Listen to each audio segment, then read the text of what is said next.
For a while now, I've been thinking about the word perfect. What is perfect? What does it mean for something to be perfect? The term implies a kind of objective flawlessness, but I'm not even sure such a thing is possible. To explain what I mean, let's try something. Moonlight, Serial Experiments Lane, and To Pimp a Butterfly.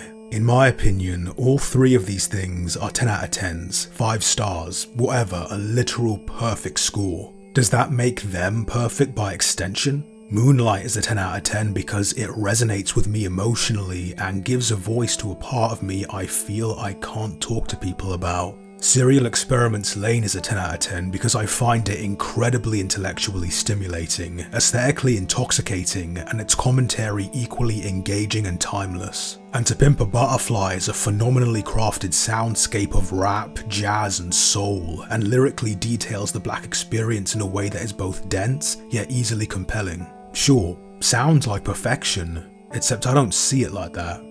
To me, a 10 out of 10 isn't necessarily a reflection of a work's quality, even if I do think a work of art is genuinely flawless. It is, perhaps more than anything, a reflection of my own personal experience with it. I wasn't describing why I think Moonlight or Lane are perfect, but why I love them as works of art, and there is an important distinction. If my experience with a piece of media is strong enough, if I can engage with it to the point of complete immersion, then I will give it a higher score than something that might objectively be better.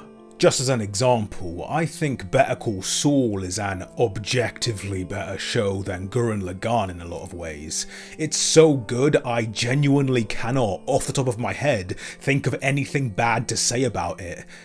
And yet, only one of these shows is a 10 out of 10. I'll give you a hint. It's not the objectively better one. There are a bunch of examples like this I could go through, but to relate things back to my original point, I think perfection does not exist. Or rather, it doesn't exist in the way we traditionally think it does, as an objective goalpost that everything must be measured by.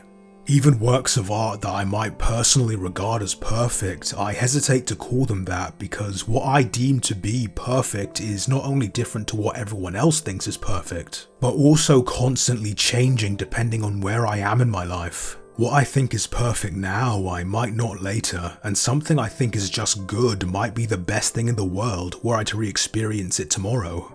So, in the end, I decided to just embrace that subjectivity, those constantly fluctuating standards. Because when you find something that really speaks to you, something that really carves itself a spot within your life, who cares if it doesn't reach some arbitrary benchmark of quality that, in all likelihood, doesn't even exist?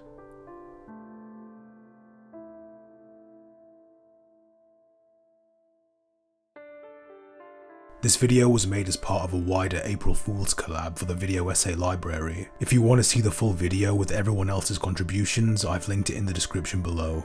I ended up going in a direction that was the complete opposite of my original idea, ironically just making it more of a normal essay than anything else, but I hope you enjoyed it nonetheless. And of course, special thank you to my patrons, especially my tier 3 patron, Michael Coolwood.